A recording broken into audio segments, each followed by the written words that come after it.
Olá, queridos estudantes! Estamos aqui para mais uma aula de filosofia. É com muita alegria que o professor Hélio, né, está aqui com vocês para dar esse pontapé. Olha só, gente, que pena, já estamos na última aula da unidade 1. Que interessante, né? Fico até feliz por vocês terem feito esse caminho comigo, né, com os professores presenciais aí, as professoras, então sinto-me honrado. Que bom que vocês, com certeza, devem ter assimilaram, né, alguma ou uma maioria, né, dos contextos das aulas nessa perspectiva. E olha só, hoje nós vamos adentrar especificamente naqueles pensadores pré-socráticos, tá? Que nós falamos muito e não adentramos nada sobre eles. Porque daqui para frente vocês já vão adentrar nos pensadores avante, né? E outras na unidade 2 lá com a professora Lidiana. Então vamos lá para a nossa aula de hoje, Lei. Então assim, ó, os filósofos pré-socráticos, já que você já sabe, certo? Que é antes, né? Ou antes de Sócrates. Aí nós temos 4 tópicos para nós analisarmos hoje, ó. Os filósofos de Mileto, né, da cidade, não, eu mostrei na aula anterior no mapinha. Aí vamos falar sobre tudo muda, né, tudo flui, a filosofia de Heráclito e o poder do fluxo, né, do ir e vir, ó. Depois nós vamos falar um pouquinho sobre Parmênides, né, um mundo imutável que só existe. Olha que interessante. Imutável você já sabe, olha só, né? Anarqué, né, imutável que não muda. Parmênides, né? Eita, tá repetindo aqui, galera. Então não é esse não, tá? Esses 3 aqui, ó. Aqui repete esse, é o mesmo, Parmênides, tá? Mas aqui, gente, nós vamos analisar um pouco, né, sobre o Heráclito, os 3 pensadores, os primeiros, né? Parmênides, tá? Vamos lá, aula 10.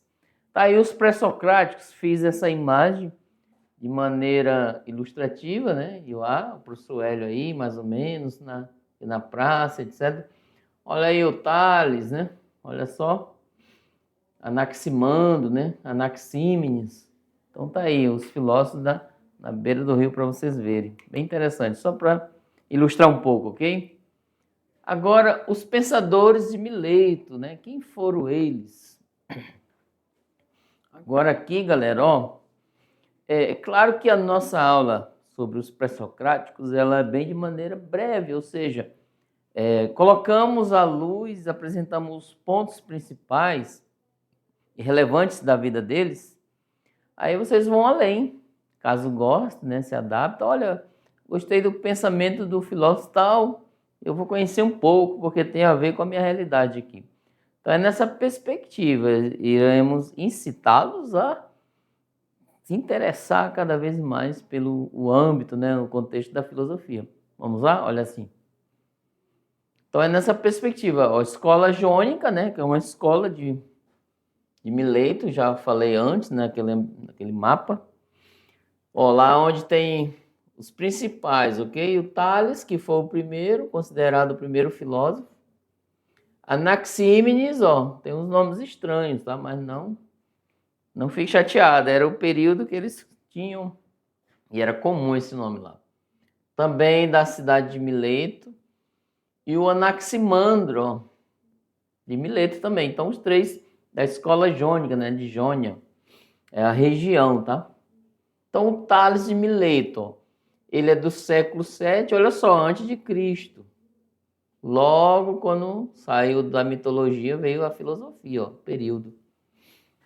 Foi o iniciador da filosofia da física, da natureza, pois foi o primeiro a afirmar a existência de um princípio originário único. Qual é o nome desse princípio? Vocês recordam? Aqui, ó, vamos lá. Arqué. Olha aí, o arché, o princípio que se origina tudo no mundo. E ele disse, ó, que a causa de todas as coisas, sustentando que é a água. Então tá aí. Quem disse que tudo surgiu a partir da água? Tales de Mileto. Olha aí que interessante. Imagina só, algum de vocês aí, caso for estudar biologia ou estudar química ou que mais? Física, oceania, né? Olha, ou seja, oceanólogo é aquele que analisa a questão da água do oceano. Imagine, você vai estudar fora, já conhece um pouco da água. Aí no âmbito da saúde, água potável, né? A água está em todos os campos, todos os pontos, né? Inclusive nós temos uma parte do corpo, e bem grande, a parte, composta de líquido, né? De água, etc. A recomendação básica, média de quantos litros de água por dia que temos que tomar obrigatoriamente? Um adulto, é claro. 2 litros, olha só, uma média. Pode mais, né? Menos já fica complicado, etc. O nosso planeta tem uma porcentagem, aí vocês podem adentrar no pensamento. Lá no componente curricular de geografia, ele tem uma porcentagem muito grande, né? Que cobre o nosso planeta. A área externa, né, etc. Mais ou menos 70%. É água dos oceanos, água doce, etc. Então, assim, olha que interessante. Vocês aí vivem em alguns, né? Aqui em Porto Velho temos as margens, logo aqui perto do Rio Madeira. E vocês vivem, com certeza, a escola, a comunidade, a casa de vocês, próximo de algum rio, que contém água doce, é claro. A região norte ela é composta por água doce, especificamente. Então, tá aí, ó, bom, legal para se estudar. O que o Tales falou sobre a água? Ele disse que o arqué, lembra que nós falamos anteriormente? O que é arché ou arqué? É o princípio, né, que dá origem a tudo. É o princípio da natureza, a physis. E aí, vamos lá, adentrando, olha aí. Então, assim, o Tales falou que é a água. Porém, gente, é claro que vocês vão aprofundar, caso queira, qual a fundamentação do Tales, tá? Aí vem o outro também, esse aqui, ó. Anaximandro, né, da mesma cidade, também praticamente do mesmo período de Tales, foi provavelmente discípulo de Tales, ó. Provavelmente. E continuou a pesquisa sobre o princípio arqué. Tá aqui, ó. Para ele, a água já é algo derivado. Olha que interessante. Já discordou do seu chefe lá. E que, ao contrário, o princípio é o infinito. Ou seja, uma natureza física infinita e indefinida, da qual provém todas as coisas. E qual o nome que ele deu para isso? Você sabe dizer? Já está lá no texto. Então, assim, Tales, o Anaximandro vai dizer, olha, eu estudei com Tales, isso é só uma hipótese que ele estudou, tá? Mas alguns dizem que ele foi discípulo de Tales. O meu chefe, o meu professor, o Tales, falou que o princípio de tudo é água, que tem tudo rarefação e etc. Uma explicação lógica, tá? Só que eu discordo, né? A água já é um derivado de algo. Olha só que interessante, a discordância, né? A oposição, o contraposto de Anaximandro. Ou seja, tem algo infinito por trás da água, que criou também a água e as outras coisas. Ele disse que isso chama-se indeterminado, que em grego, olha lá, vamos ver aí o que significa em grego, ó. Apeiron, gente, ó. Essa palavra é estranha. Ela é nova para vocês podem já colocar no seu vocabulário, ok? É aquilo que está privado de limites, então é ilimitado.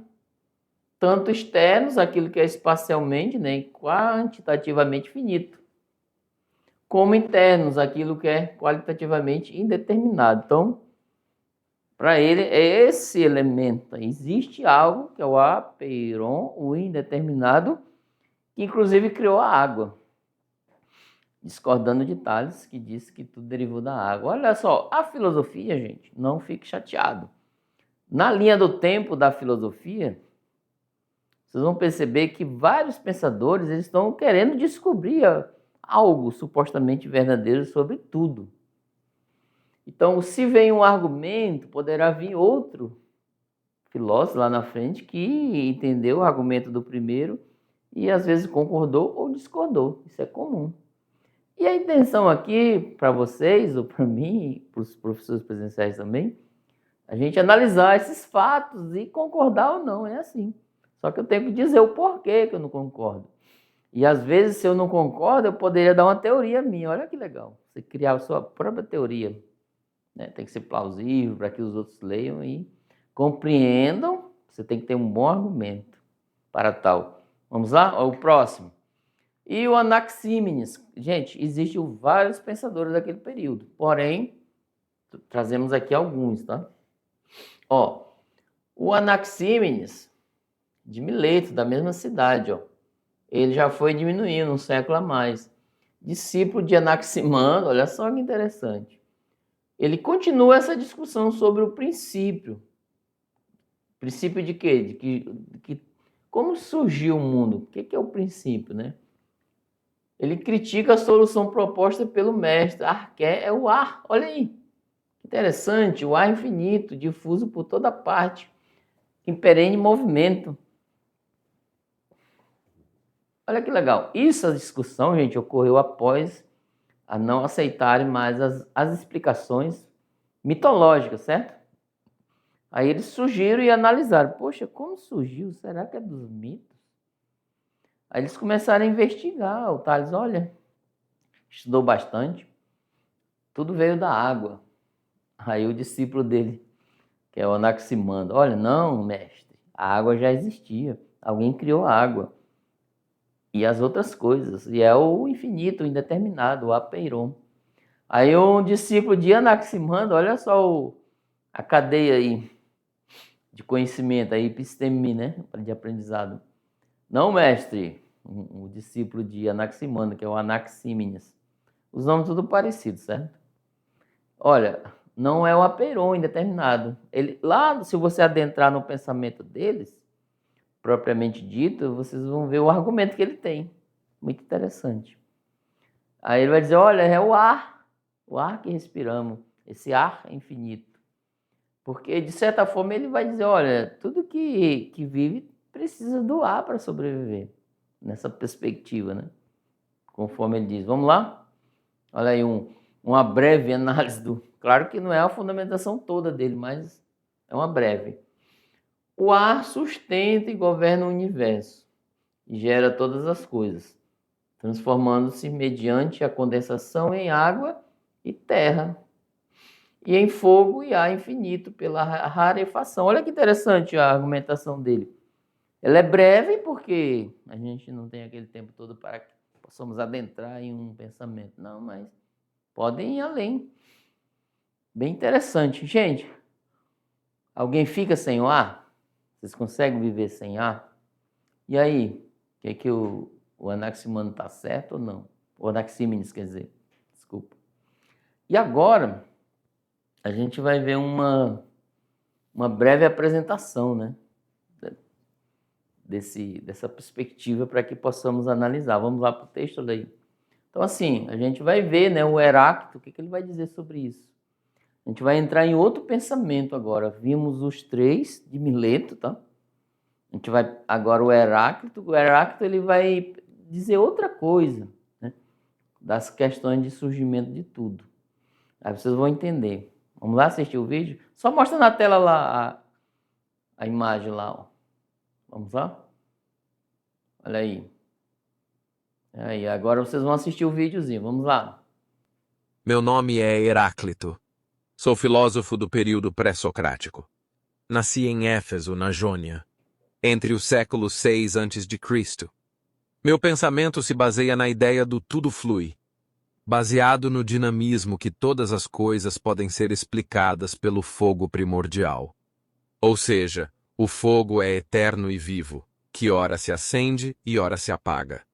Todas as coisas mudam sem cessar. Por isso que nunca nos banhamos duas vezes no mesmo rio, pois na segunda vez não somos os mesmos. E também as águas mudaram. Um grande abraço e até a próxima. E aí, galera, qual é a conclusão? Assim, ele fala uma breve apresentação do pensamento dele, quem ele é. Assim, eu fiz essa imagem, Claro que eles não têm uma imagem especificamente como era a pessoa da época. Não tinha fotografia, etc. Mas em alguns escritos, né, pelas características também das pessoas da época. Aí eu joguei um pouco do cenário, né, da Grécia e um pouco daqui de atual, para a gente só. Isso é feito em IA, né, inteligência artificial, para que podemos. É ilustração, ok? Para a gente poder entender um pouco. Muito interessante. Vamos lá? Então, assim, ó, o Heráclito, ele já foi resumido aí, tá? Olha só, ele diz que tudo surgiu do fogo primordial, gente. Olha, um fala que é a água, o outro fala que é o apeiron, o outro já disse que é o ar, mas aí esse diz que é o fogo, gente, ó. Ele diz que ora o fogo é vivo, que se acende e se apaga. Ele não rejeita as contradições de mudança do devir, né? Das transformações. E ele é da mesma escola de Jônia. Esses jônicos, eles pesquisavam sobre a origem das coisas, né? Vamos lá, continuando com o pensamento de Heráclito. Todas as coisas mudam sem cessar, e o que temos diante de nós em todo momento é diferente do que há pouco, do que será depois. Então, assim, ele diz que tudo vai se transformando, sofrendo mudanças. Assim, ó. Aí ele coloca essa frase que é atribuída a Heráclito, tá? Nunca nos banhamos duas vezes no mesmo rio, pois na segunda vez não somos mesmos, também as águas mudaram. Olha que interessante. E aí, imagine, vamos aqui. Imagine vocês aí chegar lá no riacho, tomar um banho, lugar seguro, é claro, né? Aí a água é corrente lá. Ele quer dizer, é como se você banhar no rio. E quando você sai e banha de novo, não está tomando banho na mesma água ali, que ela passou, né? Tudo que passa. Então, ele fala que nós nos transformamos a cada momento. Exemplo, a partir dessa aula vocês não serão mais os mesmos. Claro que a essência será, né? O Paulo, a Karina, a Joana, Pedro, o Lucas, né? A Maria, o professor Hélio, os professores e professoras presenciais.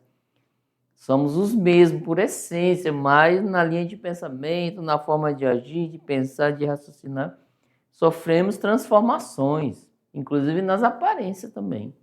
A cada instante estamos assim. Então o Heráclito ele colocou essa perspectiva, que o mundo ele não é estático, parado, né?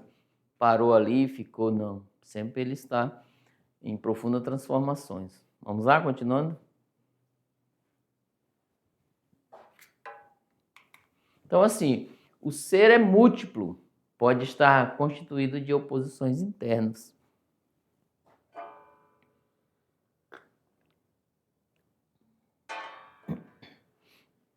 O que mantém o fluxo do movimento não é simples o surgimento de novos seres, mas a luta dos contrários. É da luta que nasce a harmonia, como síntese dos contrários. E aí, ele também vai dizer, eu não coloquei no texto, mas vai dizer assim, a luta, a união dos contrários, ou seja, é assim, hoje o dia dá lugar para a noite, a chuva dá lugar para o sol, a saúde, vamos falar o contrário, tá? Não dá, a doença dá lugar para a saúde, a infelicidade, a tristeza dá lugar para a alegria. Então ele fala, entendeu? Essas transformações, estamos a cada momento nos transformando, passando por elas, é a busca da felicidade. Mas o que passamos de embate ali nesse caminho, para encontrar ali naquele momento, a felicidade até é como se fosse uma viagem, alguém falou isso. Essa ideia não é minha, mas alguém diz, ó, a felicidade é como não é como se você viajar em um trem. A felicidade não é o porto, não é ali onde você para. Não, a felicidade em si é a viagem. Olha que interessante. Em alguns trechos que para reabastecer o trem, essas coisas, vocês podem encontrar felicidade, e outros já é dificuldade, entendeu? A vida é nessa perspectiva, a grande viagem. Então a felicidade em si é o percurso, é essas transformações que nós vamos vivendo a cada instante, assim como Heráclito. Isso também implica no nosso humor, gente, no nosso comportamento e na maneira de ver o mundo. estamos numa, exemplo, uma fase de pré-adolescência. Aí você começa a sair do grupo social. Isso, sociologia, cara, olha, vocês vão ter esse componente curricular, tá? Mas eu vou entrar um pouquinho só para... Ó, um grupo social, que é o primeiro, que é a família. Aí lá na pré-adolescência você já começa a sair desse primeiro grupo social para o segundo grupo social e outros, que é a sociedade. Por exemplo, a escola, os amigos, e lá na frente o trabalho, etc. Então, há uma transformação cíclica, onde você não perde a essência enquanto pessoa, mas os comportamentos vão mudando a cada instante. Tá bom? Vamos lá, continuando? Agora tem outro pensador aí, ó. É um pré-socrático também. É Pitágoras. Eu usei na aula anterior, né, a foto dele. Ó, o Pitágoras. Então, assim, para eles, esse pensamento, inclusive, surgiu a escola pitagórica, né? Ele disse que tudo surgiu dos números, tudo a partir dos números. Ele fazia parte do grupo dos monistas, né, que acreditava que identificava apenas um elemento de todas as coisas, que é os números. Ele desenvolveu trabalhos na área da filosofia, música, moral, geografia. Gente, aqui, ó, para vocês verem como é que eram os pensadores, os filósofos. Aqui pode-se dizer que ele era um quê? Um polímata. O que é isso? Eu falei no início das aulas. Quem lembra aí? O que é um polímata? Quem quer se tornar um polímata? Gente, é aqueles, isso é lá do... Eu aprendi essa palavra, sabe onde? Lá, eles caracterizaram aos filósofos lá da Árabes. Olha que interessante. Até então eu não conheci, mas depois eu vi que é verdade. Eles tinham uma poli, né? Vários conhecimentos detinham, olha só. E o Pitágoras, olha lá. Vocês já ouviram falar do Teorema de Pitágoras? O cara era, ó, filósofo, músico, né? Questão da moral, análise. Ele era geógrafo e médico. Interessante, gente, ó. Entenderam? Uma pessoa só fazia vários teorias de pensamento. Então, assim, esse desenho aí eu fiz para a gente tentar entender, né, sobre o pensamento de Pitágoras. Ele vai dizer assim, ó, como via, né, as notas, os acordes musicais, essas notas, tá vendo aí? Ó, consistem em números, né? Ó, em vários números, tem uns números aqui, ó. E também todas as outras coisas do mundo em torno, martelo, olha aí. Em toda a realidade, pareciam-lhes serem feitas a imagem dos números, que os números fossem aquilo que é primeiro. Então, tudo que vai surgindo, ele vai dizer aqui, a partir dos números. É claro, gente, ele tem uma fundamentação filosófica sobre isso, tá? Pensando, né, que os elementos fossem elementos de todas as coisas, que todo o universo fosse harmonia e número. Então, aqui, traduzindo no pensamento dele, essa harmonia como se fosse musical, né? Pensa-se que é assim que é o universo, tem essa harmonia, os planetas, né? Tem até livros dizendo a dança dos astros, etc. Os sons produzidos pelos martelos aqui, ó, que bate depende, né, da diversidade de peso dos martelos, que é determinável, né, segundo um número. Por exemplo, 2 próximo, ele vai ter duas vezes. Essa diversidade dos sons, das cordas de um instrumento musical depende da diversidade de comprimento das cordas. Olha só que interessante. Que é analogamente determinável segundo um número. Então, assim, Pitágoras, ele decidiu explicar a origem das coisas através dos números. Por quê? Ele detinha esse conhecimento de harmonia. Ele percebia que os números eram, né, importantes, estariam no meio da composição das coisas. E muitos matemáticos hoje pensam assim também, nessa perspectiva, ok? Vamos lá. Todas as coisas derivam dos números. Números são uma quantidade indeterminada, olha só. Eles mesmos derivam de outros elementos. Os números são uma quantidade indeterminada que pouco a pouco se determina ou delimita. Ó, aqui, ó, 2, 3, 4, 5, 6, ao infinito, infinitamente. Com isso, gente, dois elementos constituem o número. Um indeterminado ou ilimitado e o outro determinante ou limitante. Desse modo, o número nasce do acordo entre elementos limitantes e elementos limitados. E por sua vez gera todas as outras coisas. Entenderam? Para ele vai dizer, ó, essa composição do número determinado e um determinado, essa harmonia, né, de fricção, de movimento, gera as outras coisas, né? Inclusive, tem pessoas que tudo que vai fazer, por exemplo, uma planta de uma casa, né, um determinado muro, etc., vocês têm que fazer o cálculo matemático através dos números. Tem que ser usado ali. Então, nessa perspectiva, indo além, tá? Porque a gente, como falei, não dá tempo da gente chegar e aprofundar no pensamento específico dele. Então, a gente dá uma luz, né, apresenta e quem se interessar vai além. Inclusive, né, a matemática ela surgiu de passou em várias mãos, né, para análise, e o Pitágoras foi um deles, tá? Vamos lá, continuando? Olha aí. Então, assim, juntamente porque são gerados por um elemento indeterminado e um elemento determinante. Então, tá aí. Os números manifestam certamente, né, de certa prevalência de um ou outro desses dois elementos. Nos números pares, predomina o indeterminado. Então, tá aí. Ó. Por isso, são menos perfeitos para os pitagóricos, os números pares. Ao passo que os números ímpares, prevalece o elemento limitante. São os mais perfeitos.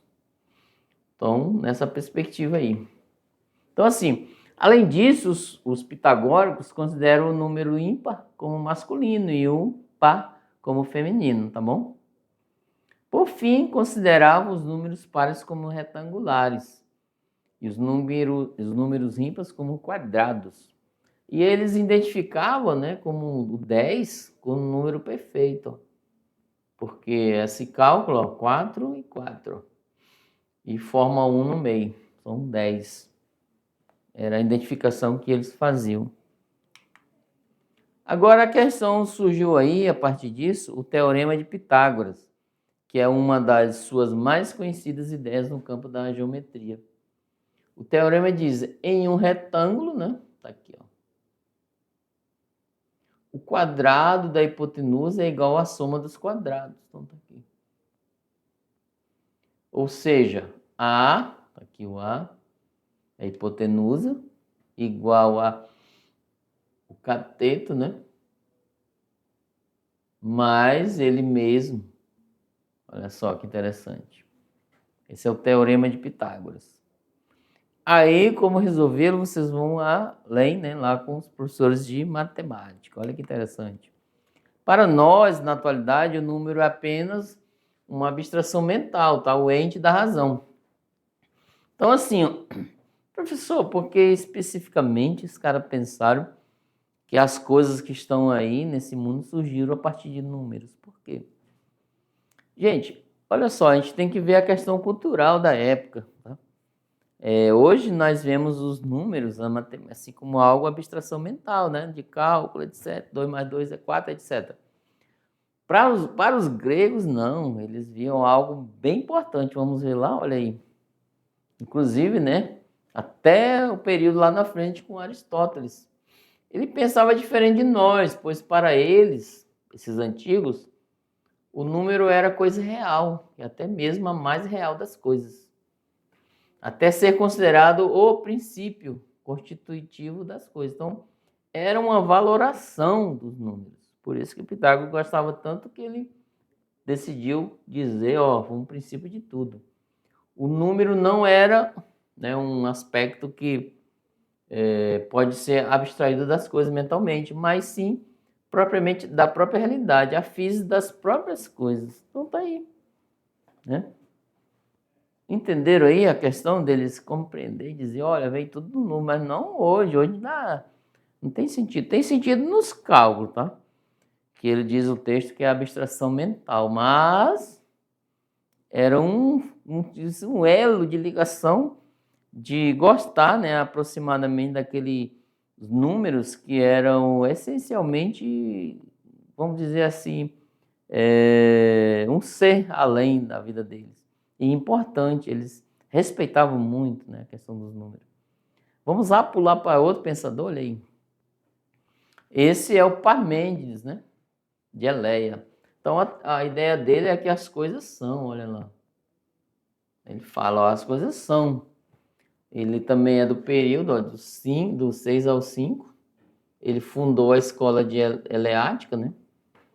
Por causa da cidade, etc. Ele entendia que o equívoco das pessoas, dos demais pensadores, era conceder demasiadamente importância aos dados fornecidos pelos sentidos. Então tá aí, ó. Então, já perceberam aí? Eu perguntei numa aula anterior o que são os sentidos. O que é os sentidos? É a visão, a audição, né? Paladar, tato, olfato. Olha que interessante. Então ele vai dizer, ó, o equívoco deles lá anterior é que eles acreditavam que as coisas fornecidas pelos sentidos, mas não é. Ele vai dizer algo mais, vamos lá ver? Vamos lá. Embora percebesse pela via sensorial, né, dos sensores, a mudança e o movimento no mundo, ele achava contraditório buscar a essência, arqué, olha aí, naquilo que não é essencial, buscar permanência naquilo que não, que não permanece. Ou seja, sempre se transforma, né? Sempre muda.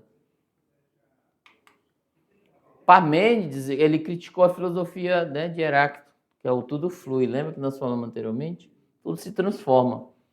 Parmênides vai dizer, ó, é absurdo e impensável afirmar que uma coisa pode ser e não pode ser ao mesmo tempo, olha. Aqui é lógica, tá? De Aristóteles. Aristóteles, ele... Lembra que eu falei que o pensamento sistemático de Aristóteles, ele pegou as teorias desses pensadores, fez uma síntese, um sistema de análise. E o Aristóteles lá na frente criou a lógica, que é o pensamento lógico, é para analisar a fala, né, os escritos desses pensadores. E o Heráclito vai dizer, olha, Parmênides, quer dizer, desculpa, vai dizer, olha, o Heráclito estava errado, as coisas não... Eu não posso ser o Hélio e ser João ao mesmo tempo. Ou eu sou Hélio ou eu sou João. Olha que interessante. Então, ele falou, ó, uma coisa é e não pode não ser. É ou não é? Complicou aí a cabeça? Vamos lá. Continuando.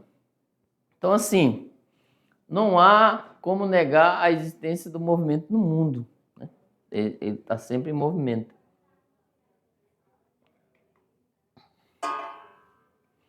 Segundo ele, o movimento existe, pois apenas no mundo sensível, né? Na nossa mente, nossa percepção. E a percepção pelos sentidos é ilusória, olha, ele critica os sentidos, tá? Por quê, gente? Porque é baseado na opinião, chamada de doxa, tá? É o senso comum aqui.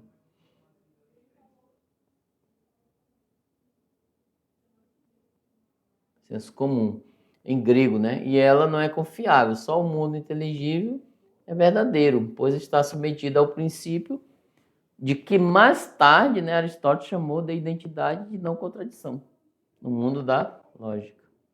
Até adiantei para vocês aqui. O movimento era apenas uma aparência que engana os nossos sentidos. Olha que interessante. Então, assim, é nessa perspectiva, olha só, que a gente vai analisando. Olha só, gente, passamos, né, ouça-me, quer dizer, passamos a apresentar alguns pensadores. E cada vez que aparece um pensador, vai contrapondo a ideia do outro. Isso é comum, tá? Às vezes você lê um pensamento de um colega aí, e você pode contrapor, né? A ideia, olha, nesse ponto aí você está errado.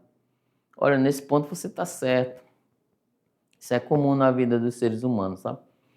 Então, olha só, vou mostrar para vocês as referências que foram utilizadas, ó. Vocês podem ir além. E olha só, gente, eu quero pegar só um pouquinho e falar sobre esta classe, reforçar. ele é integrado junto com ciências humanas, filosofia, sociologia, história e geografia, certo? Tem aí um planozinho para vocês executarem nesta classe, certo? Sobre a questão ambiental. E cada componente vai dizer, né, sobre isso. A nota que você adquirir, né, a sua participação, vai servir para esses componentes, tá? Vamos repetir: geografia, filosofia, sociologia e história. Tá bom? Então é nessa perspectiva que estamos aí. E não saia daí não, daqui a pouco a gente volta.